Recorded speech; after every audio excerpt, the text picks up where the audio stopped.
The Awakening. Captain Maya Reeves stared at the holographic display, her dark eyes reflecting the swirling blue light of the navigation system. The prototype vessel Wonder hummed around her, its experimental engines operating at peak efficiency despite being pushed well beyond their intended parameters.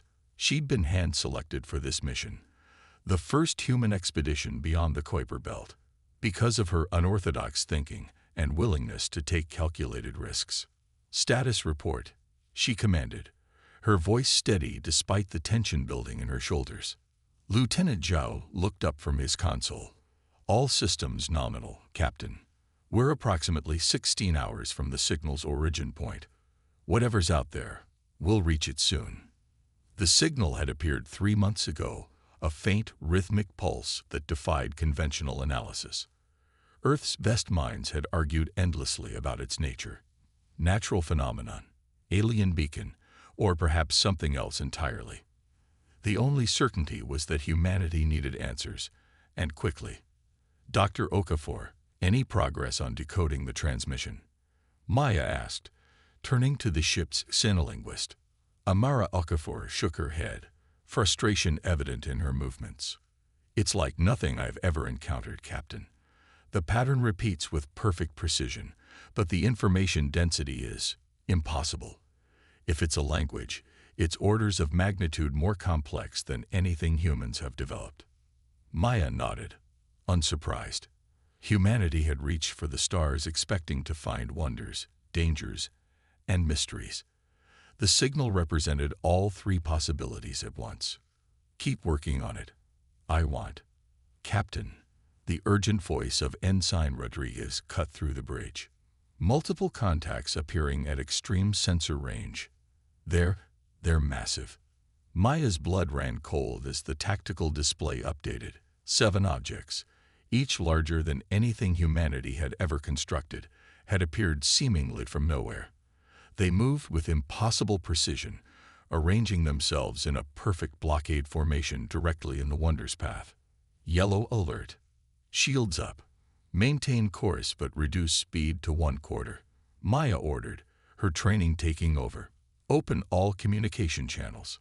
Minutes stretched into an hour as the Wonder continued its approach. The alien vessels remained silent, their hulls absorbing sensor scans like black holes. They were beautiful in their own way, sleek, asymmetrical constructions that seemed to ripple when observed directly. "They're Vordax ships," came a quiet voice from the science station. Dr. Hiroshi Yamada, the ship's xenobiologist, had gone pale. "I recognized the configuration from the theoretical models." Everyone on the bridge turned to stare. The Vordax were supposed to be a myth.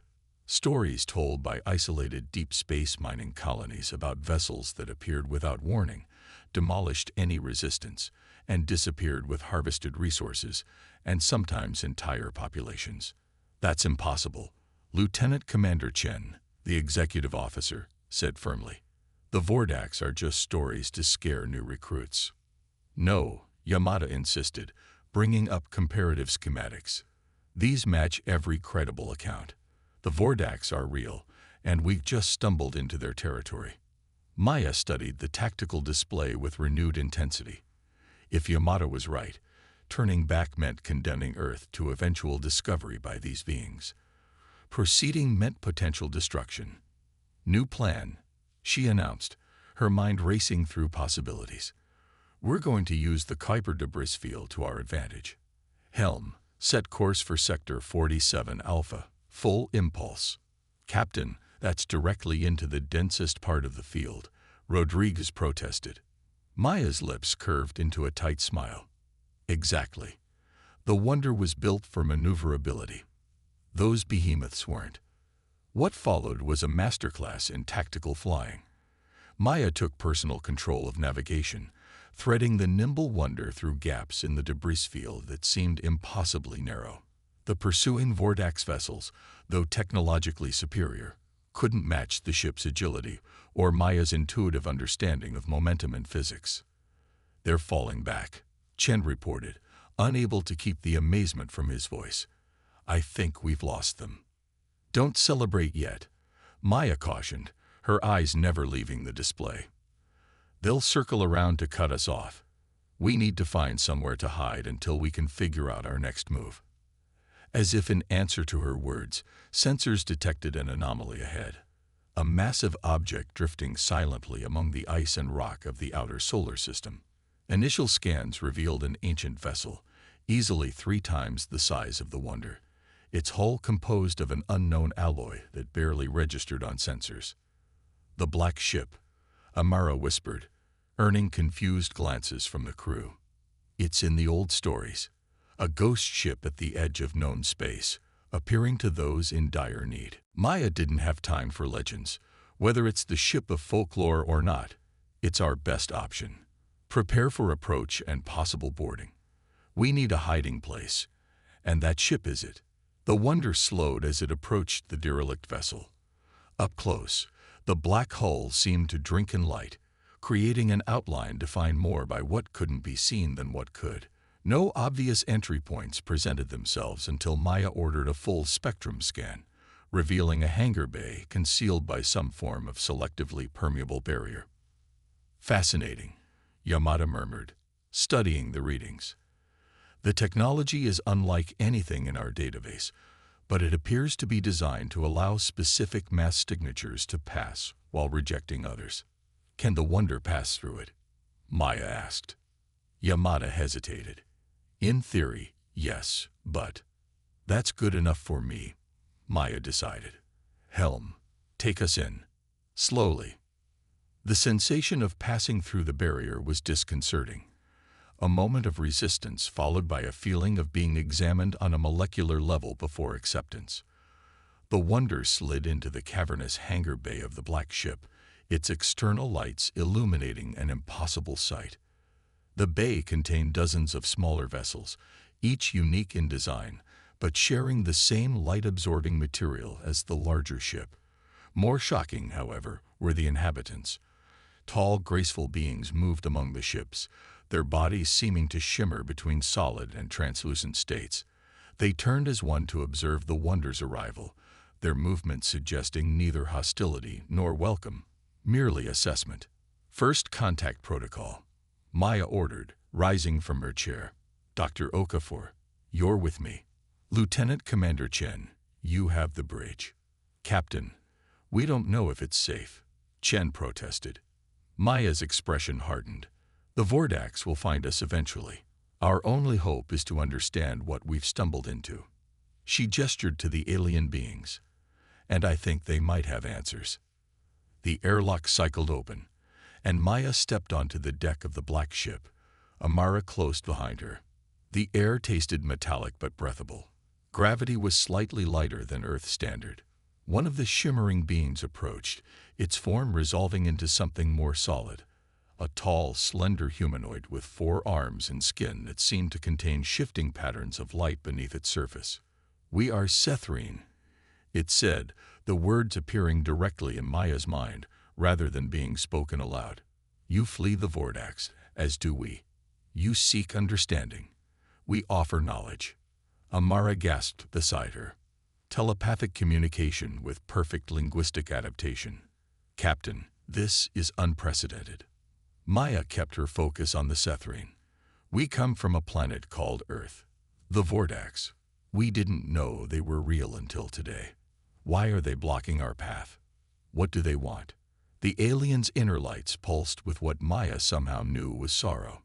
"The Vordax consume technology, resources, knowledge, even consciousness itself. They have destroyed 17 civilizations that we know of. Your world would be the 18th. How have you survived?" Maya asked. "The Black Ship exists partially outside normal spacetime," the Sethrine explained. "It was created by an alliance of species long ago, designed to preserve what could be saved when resistance proved futile. We are the last of the Sethrine. We have drifted for what you would call centuries, gathering refugees and knowledge." Maya considered this information, her tactical mind already forming possibilities. "The signal that brought us here, was that you?" "Yes. We detected your civilization's emergence. The Vordax will soon discover Earth regardless of your actions today. We sought to warn you, to offer what help we can. For the first time since accepting command of the Wonder, Maya felt the full weight of responsibility settling onto her shoulders. The fate of humanity might well depend on the decisions she made in the next few moments. "Tell me everything about the Vordax," she said, her voice firm with resolve. "Their weaknesses, their methods, their technology. If they want to threaten Earth, they'll have to go through us first. And I intend to make that a problem they never anticipated." The Sethrian's inner lights brightened with what Maya somehow recognized as respect. "Then let us begin, Captain Reeves. Time grows short, and there is much you must know." Behind them, in the vastness of space, the Vordax fleet began its methodical search pattern, hunting for the tiny human vessel that had dared to challenge their dominance.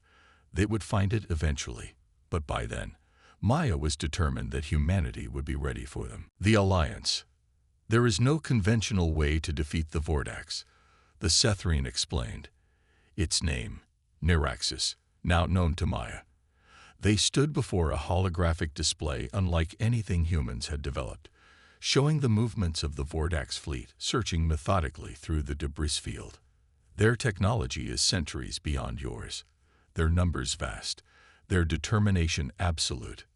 Maya studied the display, refusing to accept defeat. Every enemy has a weakness, even if it's not obvious.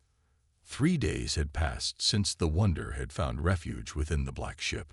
In that time, the crew had worked tirelessly alongside the Sethrians, learning what they could about both their new allies and their common enemy.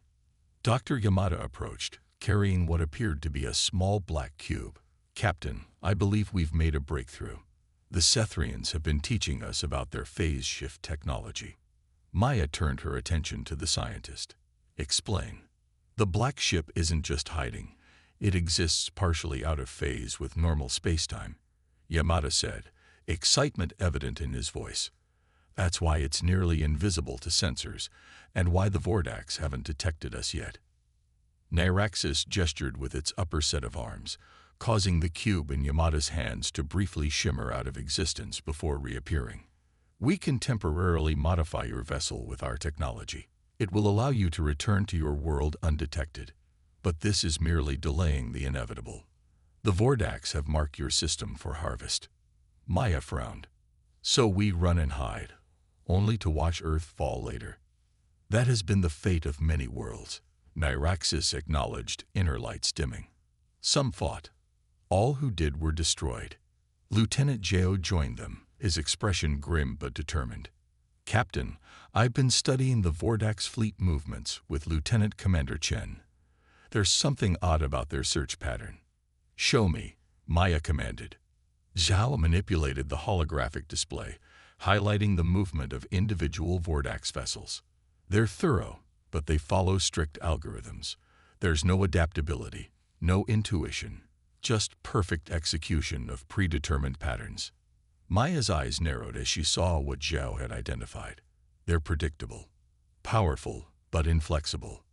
"Precisely," Chen added, stepping forward. "And there's more. The Sethrians have shared data about Vordax energy signatures. Their ships communicate constantly, but each vessel receives instructions rather than participating in tactical decisions." A plan began to form in Maya's mind. Audacious, possibly suicidal, but with a chance of success. They're networked, centralized command and control. She turned to Niraxis. "Is there a flagship? A vessel that coordinates the others?" The Sethrian's inner lights pulsed rapidly. "Yes, the Nexus vessel is typically stationed at the center of any formation, protected by the others. And if this Nexus vessel were disabled, the fleet would be temporarily disrupted, but secondary command nodes would activate within minutes." Maya's expression hardened with resolve.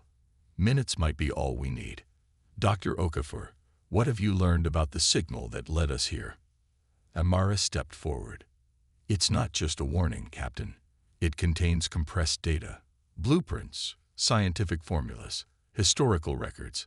The Sethrians were giving us everything they know about the Vordax, including their technological vulnerabilities." "Which are?" Niraxis gestured, and a holographic display changed to show the internal structure of a Vordax vessel. Their propulsion systems generate enormous energy, but create quantum instabilities. They compensate with predictive algorithms that adjust in microsecond intervals. Engineer Rodriguez had been silent until now, studying the schematics with increasing excitement. If we could disrupt those algorithms, even for a moment, the feedback loop would be catastrophic. Can we do that? Maya asked. Not with our current technology, Rodriguez admitted. But the Black Ship can, Nyraxis finished. We possess technology capable of generating targeted quantum fluctuations. However, deployment would require direct proximity to the Nexus vessel.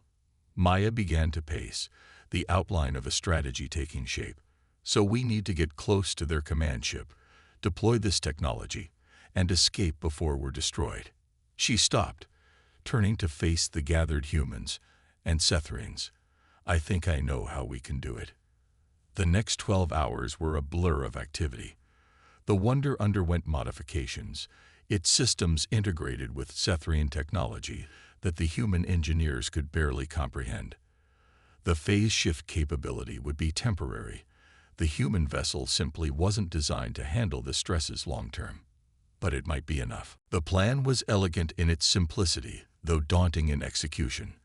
The Wonder would use the phase shift to approach the Vordax Nexus vessel undetected. Once in position, they would deploy the quantum disruptor, destabilizing the entire fleet's propulsion systems. In the chaos that followed, the Wonder would escape back to Earth, carrying mourning and new technology. It's a one-way trip for us, Nyraxis said as final preparations were made.